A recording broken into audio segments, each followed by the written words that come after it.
नमस्कार मित्रों। आज हम आप लोगों के बीच में अपना एक नया टॉपिक ह्यूमन डाइजेस्टिव सिस्टम लेके आए हैं। आइए इसका डिस्कस करते हैं।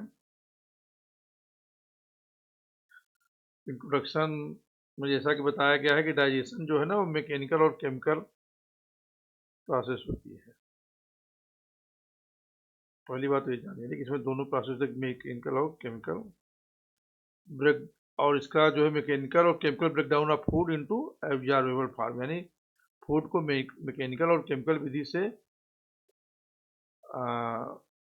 एब्जॉर्ब इस स्थिति में लाते हैं कि वो एब्जॉर्ब हो जाए, हमारी बॉडी उसको एब्जॉर्ब कर ले। इसमें 5 बेसिक स्टेप्स हैं: ingestion, digestion, absorption, assimilation, egestion. Ingestion किस चीज़ का? फूड के इंटेक को इंगेशन बोलते हैं। डाइजेशन ब्रेकडाउन को डाइजेशन बोलते हैं। एब्जॉर्प्शन को न्यूट्रिएंट इनटू ब्लड, जो हमारा जो है इसको एब्जॉर्प्शन बोलते हैं, जो ब्लड जो न्यूट्रिशन चला जाता है। और जब ये नॉन लिविंग न्यूट्रिशन, जो कार्बोहाइड्रेट, फैट या प्रोटीन हम लेते हैं, लिविंग फार्म में बदल जाता है, तो इसी को एसिमिलेशन बोलते हैं, इसे यूज ऑफ न्यूट्रिएंट्स। हमारी बॉडी इसको नॉन लिविंग थिंग को लिविंग थिंग में बदल जाता है, इसको एसिमिलेशन बोलते हैं। जो अनवांटेड थिंग्स है, अगर वो बाहर उसको बाहर निकाल दिया जाता है, रिमूवल को ईगेशन बोलते हैं। पूरे डाइजेस्टिव सिस्टम को दो पार्ट में बांटा गया है: एलिमेंट्री कैनाल और डाइजेस्टिव ग्लैंड।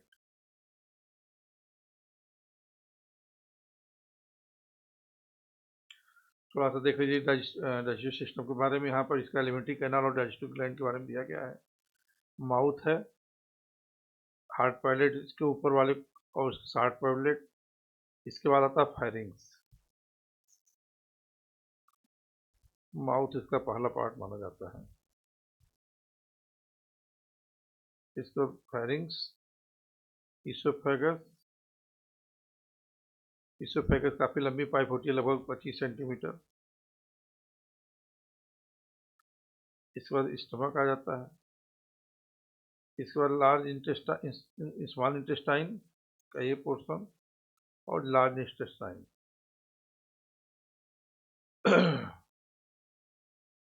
और ये आपका डाइजेस्टिव ग्लैंड में लीवर और गॉल ब्लैडर। इसके बाद रेक्टम और एनस। इसमें एक बात बता दें आपको, कि जो लार्ज इंटेस्टाइन है वो भी 3 पार्ट में बटा होता है, स्मॉल इंटेस्टाइन वो भी 3 पार्ट में बटा होता है। ये जो है आपका ड्यूडेनम, ये जीनम और इलियम। हम लोग इसको डीजीआई से जब तैयारी करते हैं तो याद करते डीजीआई। और large intestine CCR, colon, caecum, rectum. यहाँ देखिए रेक्टम दिया गया है। कॉलन, कॉलन में भी डिसेंडिंग कॉलन, ट्रांसवर्स कॉलन और डिसेंडिंग कॉलन, ये सिग्मोइड नाच है। तो ये रहा आपका डाइजेस्टिव सिस्टम और डाइजेस्टिव ग्लैंड। इस फिगर को अच्छे से ड्रा करिएगा, याद करिएगा। कई बार देखेंगे तो डाइजेस्टिव सिस्टम में कई सारे पार्ट्स आपको ऐसे ही याद हो जाएंगे। वही चीज़ें हैं जो अभी अभी आप फिगर में देखे हैं। पहले माउथ है, जहाँ पे इंगेशन होता है, फूड इनटेक होता है, खाने को खा लेते हैं। यहाँ मैकेनिकल डाइजेशन, जिसको चबाना, दांत के माध्यम से हम इसको चबाते हैं खाने को और सलाइवा मिक्स होता है, जो कि केमिकल डाइजेशन का पार्ट शुरू हो जाता है। और इस सलाइवा में एक एंजाइम होता है टाइलिन, बड़ा इंपॉर्टेंट है, कई बार पूछा जाता है।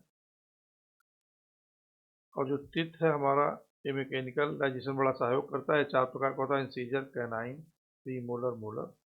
डेंटल फार्मूला ये है, ऐसे 8 + 8 बटे 8 + 8, टोटल 32 दांत होते हैं। जिसमें देखिए आपको दिया गया है इंसीजर 2, कैनाइन 1, प्री मोलर 2 और मोलर 3। तो ये एक तरफ का 8 दिखाया गया है यहाँ, ऐसा ही दिखाया भी जाता है। 8 इधर, 8 इधर, 16 इसी तरह नीचे। फेरिंग्स जो है एक कॉमन पैसेज होता है फूड का और एयर का, तो ध्यान रखिएगा। हवा और खाना जब हम लोग खाते हैं तो हमारे फेरिंग्स में ही वो 2 पार्ट में लाइन बढ़ती है। एक तो चला जाता है डाइजेस्टिव सिस्टम इसोफेगस के माध्यम से, और एक विंड एयर पाइप चली जाती है हमारे लंग्स में। तो फेरिंग्स में ही इसका डिवीजन होता है कि खाने को कहाँ जाना है और एयर को कहाँ जाना है। एयर हमारे लंग में चली जाती है और फूड हमारे स्टमक में चला जाता है। इसोफेगस जो होता है आपका 25 सेंटीमीटर लॉन्ग होता है मस्कुलर ट्यूब। इसमें पेरिस्टाल्टिक मूवमेंट होता है स्टमक की तरह। स्टमक में भी पेरिस्टाल्टिक मूवमेंट होता है, इसी तरह इसोफेरिंक्स में भी होता है।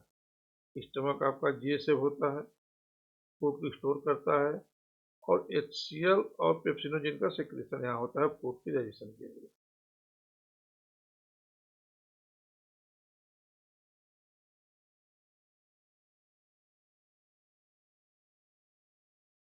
और ये कन्वर्ट करता है काइम में। अच्छी एक बात आपको यहाँ और बता दें, जब फूड हमारे माउथ में डाइजेस्ट होता है, इसको बोलस बोलते हैं। यहाँ पे बोलस बनता है। तो हमारे इंटेस्टाइन में, हमारे स्टमक में जब ये डाइजेस्ट हो जाता है तो इसको काइम बोलते हैं, और जब हमारे इंटेस्टाइन में डाइजेस्ट होता है इसको काइल बोलते हैं। आगे हम इसके बारे में बताते हैं अभी आपको।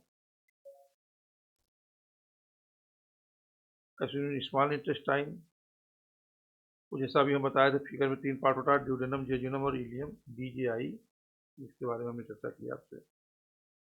Site of maximum digestion and absorption, यहाँ पर सबसे अधिक डाइजेशन और एब्जॉर्प्शन होता है। विलाई जो है कि सरफेस एरिया को इंक्रीज करता है, और यहीं पे काइल बन जाता है। माउथ में बोलस, पहले बोलस बनता है, ध्यान रखिएगा, इसको भी पूछा भी जाता है। फिर काइम बनता है स्टमक में, फिर इंटेस्टाइन में काइल बनता है।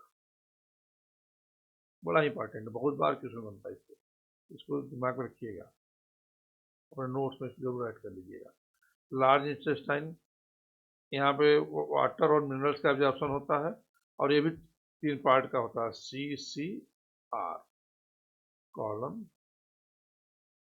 सीकम और रेक्टम, जैसा फिगर में दिखाया गया है, इसको जानते रहिएगा।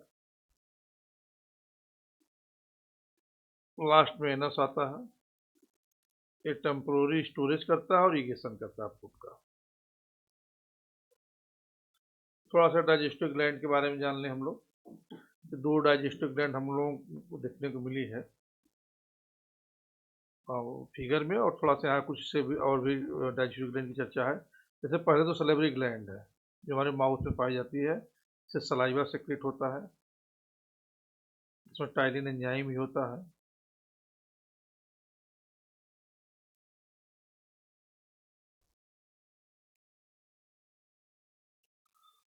3 पेयर सलेवरी ग्लैंड होती है, पैराटिड, सबमैंडिबुलर और सबलिंगुअल। सबसे बड़ी ग्लैंड पैराटिड ग्लैंड होती है। सबलिंगुअल सबसे शॉर्टेस्ट है, ये लार्जेस्ट और ये शॉर्टेस्ट। ये सलाइवा सेक्रेट करता है, इसका pH 6.8 होता है। Contain salivary amylase. दूसरे नंबर का जो जूस है वो गैस्ट्रिक ग्लैंड, स्टमक में सेक्रेट होता है। पहला तो HCl है, एक्टिवेट पेप्सिनोजेन, किल्स ऑर्गेनिज्म, जो हम लोग खाने के साथ बैक्टीरिया वायरस चला जाता है उसको HCl किल करता है। फिर एक पेप्सिन का सेक्रेशन होता है जो प्रोटीन को पेप्टोन्स में बदल देता है। और म्यूकस क्या करता है, protect the lining. Mucus secretion जिससे कि HCl हमारे इंटेस्टाइन या स्टमक को न कोई नुकसान पहुंचाए, इसके लिए म्यूकस का भी सिक्रेशन होता है। और आपको एक बात बता दें कि HCl का जो सिक्रेशन जिस ग्लैंड के द्वारा होता है वो कई बार एग्जाम में पूछता है, ये जानकारी बहुत जरूरी है। इसको आर्जेंटिक सेल बोलते हैं,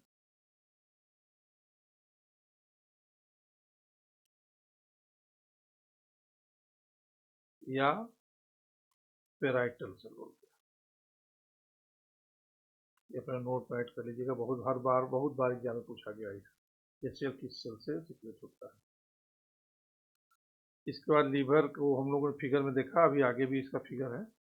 ये largest gland of the body है, ध्यान रखिए, लार्जेस्ट ग्लैंड है, लार्जेस्ट आर्गन नहीं है। लार्जेस्ट आर्गन स्किन होता है, लार्जेस्ट ग्लैंड लीवर होती है। Secrete bile, storing gall bladder. Liver जो है कि बाइल का सिक्रेशन करता है लेकिन स्टोर होता है गॉल ब्लैडर में। इसमें कोई एंजाइम नहीं पाया जाता है। बहुत बार ये भी क्वेश्चन बनता है कि कौन सा ऐसा डाइजेस्टिव जूस है जिसमें कोई एंजाइम नहीं होता है, तो बाइल। ये केवल इमल्सिफिकेशन ऑफ फैट करता है, इमल्सिफाई फैट करता है। पैंक्रियाज बड़ा इंपॉर्टेंट ग्लैंड, ये both exocrine enzyme and endocrine hormone, इसको इसीलिए मिक्सोट्रॉपिक ग्लैंड भी बोलते हैं, क्योंकि ये इंडोक्राइन और एक्सोक्राइन दोनों तरह का सिक्रेशन करती है। और क्या सिक्रेट करती है? माइलेज, ट्रिप्सिन और lipase. Intestinal gland, enzyme, complete digestion, maltase, sucrase, lactase extra. ये देखिए अभी हम चर्चा कर रहे थे कि लीवर है, ये आपका पैंक्रियाज है, ये गॉल ब्लैडर है।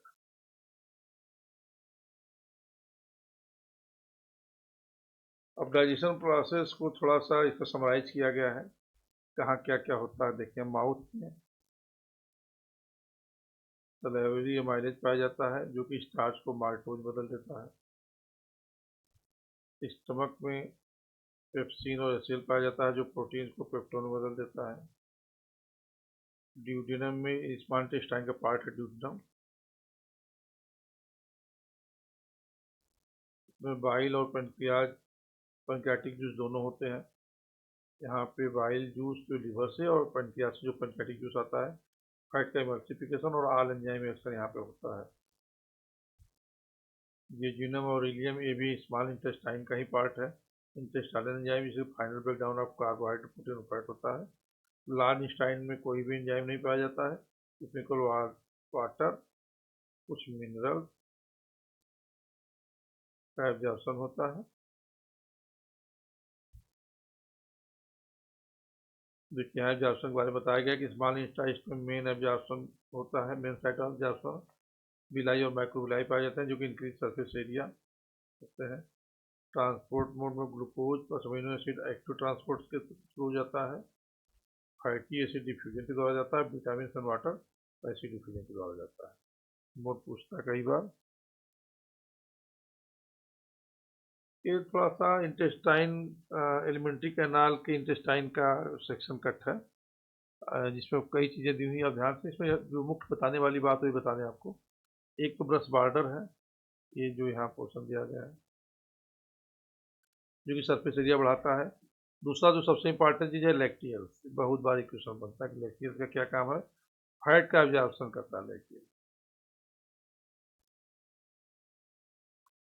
फैट का एब्जॉर्प्शन ही लैक्टियल्स के माध्यम से होता है।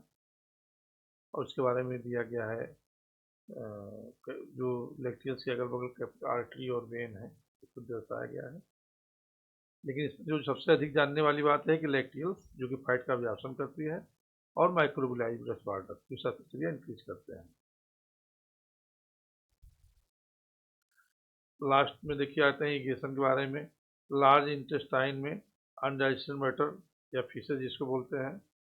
रेक्टम कुछ देर इसको टेम्पोरली स्टोर करता है, पेनस कंट्रोल करता है और रिलीज करता है एनल स्फिंक्टर के द्वारा, और डिफिकेशन का प्रोसेस ऑफ इरिगेशन। अब कॉमन डिसऑर्डर, कुछ डिसऑर्डर इसके बारे में जान लीजिए। Diarrhoea, infection, poor water absorption. Diarrhoea में इन्फेक्शन जब हो जाता है तो अनडाइजेस्टेड फूड अनकंट्रोल्ड वे में बाहर आता है, जिसमें कि वाटर का एब्जॉर्प्शन अच्छे से नहीं हो पाता है, तो खाने का एब्जॉर्प्शन भी अच्छे से नहीं हो पाता है। कॉन्स्टिपेशन, इसमें लो फाइबर वाली फूड अगर हम लेते हैं या डिहाइड्रेशन को होता है तो कॉन्स्टिपेशन होता है, जिसमें अच्छे से इरिगेशन की प्रोसेस नहीं होती है। अल्सर, अधिक एचसीएल के सिक्रेशन से हमारे इंटेस्टाइन में या स्टमक में घाव हो जाता है, इसलिए उसको अल्सर बोलते हैं। हेलिकोबैक्टर पाइलोराई बैक्टीरिया होती है, इसका भी इन्फेक्शन से अल्सर होता है। जॉन्डिस, लीवर डिसऑर्डर से जॉन्डिस होती है जिसमें बिलिरुबिन का मात्रा बढ़ जाता है। इंगेशन, एंजाइम डिफिशियंसी और ओवर ईटिंग, अधिक खाने से हमारे बॉडी में इंडाइजेशन हो जाता है, इसलिए अधिक खाना और एंजाइम की डिफिशियंसी दोनों के माध्यम से इंडाइजेशन होता है। इस तरह से मित्रों हमारा ये वीडियो समाप्त हुआ। हम लोग बहुत जल्दी नेक्स्ट टॉपिक मिलते हैं। अगर आपको वीडियो पसंद आ रहे हैं हमारे, इस चैनल को सब्सक्राइब करें, लाइक करें तथा सबके साथ शेयर भी करें।